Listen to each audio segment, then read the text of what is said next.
Howdy, everybody. Welcome back to Horizontal Stabilizer video number 8. Um, in this video, we're putting together um, the stringer assembly right there, and it was a little bit. You have to keep track of what holes are dimpled and which ones aren't, and make sure they line up correctly.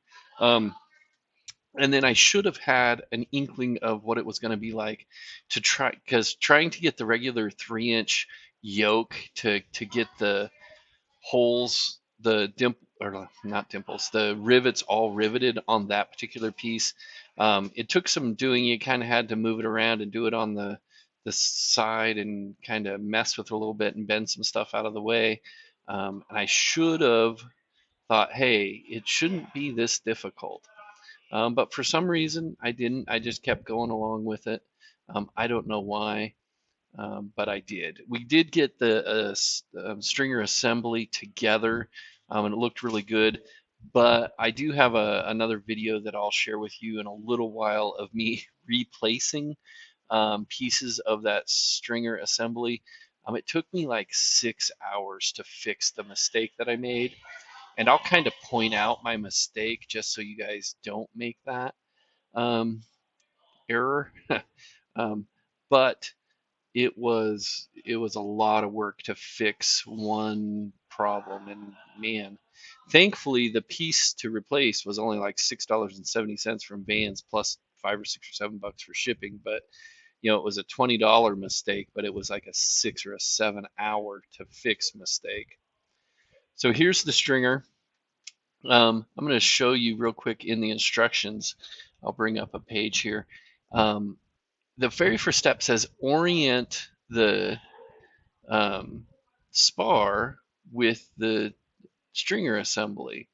And they truly mean that. They mean orient it the correct way. You have your um, little squares of 9 in your spar, and you have that's the bottom of the spar is the where the square groups of 9 rivets are.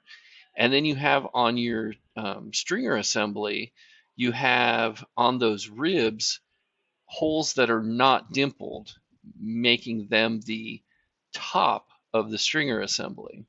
And so you have to organize that or orient that the correct way to make sure when you get it all riveted together, it's the right way.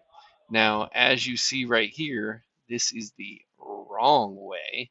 Um, that is that stringer assembly actually should be flipped over. I'm not sure which one is bottom and top, but whatever one it is, it's upside down. And I did not catch that until it was kind of all hooked together, and it was an utter nightmare to get that stuff apart, to get enough room to rivet stuff back together.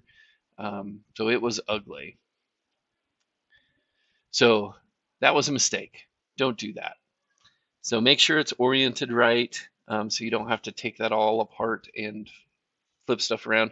And the piece that I did have to buy was when I was drilling those out, I oblonged a couple of the holes, and I'm going to be flying this plane, so I'm not doing, if they're not right, I'm not putting them on there. So, and that's kind of a diagram there. I'm showing you the holes on the top that aren't dimpled need to be on the top, and the squares on the spar are on the bottom.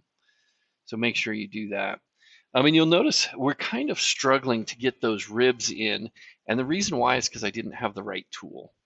Um, the the regular 3-inch yoke going around the spar, you have to have the piston part of the yoke on the bottom side of the spar or the back side of the spar, because it has that ridge on it, and you can't use the non-moving part of your squeezer on that back side of the spar. Um, but in doing that, your squeezer kind of gets in the way of the ribs, and you have to move the ribs you have to bend them kind of out of the way to get it to fit right. And that is because it's the wrong yoke on the squeezer. It is not the correct yoke to use. So we messed with this for, well, in this video, it's like 6 minutes, I think, of us messing with those things. But I think it was like 2.5 hours. We were trying to get those in there. And as we would squeeze a rivet, it would, the edge of the rib would kind of pull away from the spar. And it's like, okay, well, that's not going to work. We can't have it pulling away and not being flush. So Cleveland Aircraft Tool to the rescue. They have a 2.5 flange nose pneumatic yoke. And that particular yoke, it's a longeron yoke or a flange yoke, is the correct tool. So at the end of this video, we kind of stopped putting stuff together and I stopped building the horizontal stabilizer. But I did order that yoke and it came a couple of days later, and it took me all of 10 minutes maybe to squeeze all of the rivets for all of those ribs. So the right tool for the job is definitely something you have to have. And this is us, we're kind of working on that far edge. It's like, okay, we could get the nose rib on perfectly fine, but then when we went to go put the rib on, it pulled away, or we had to bend it out of the way. And so we tried a couple of different things. You saw me drilling out rivets.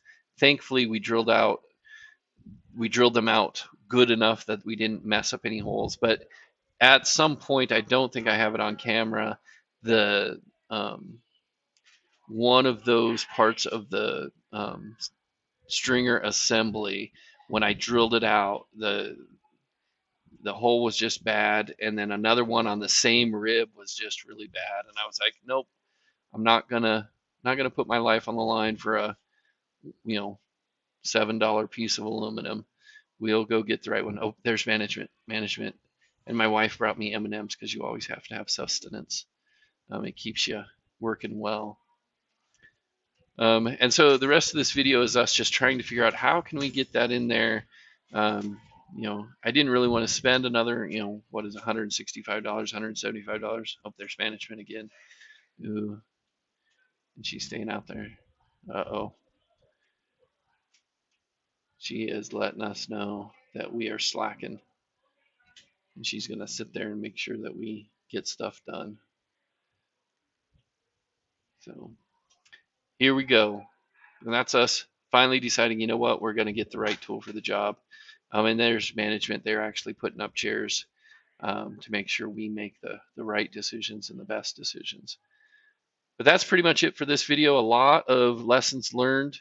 If you have any comments, any questions, please feel free to leave them, and we'll talk to you later. See ya. Bye.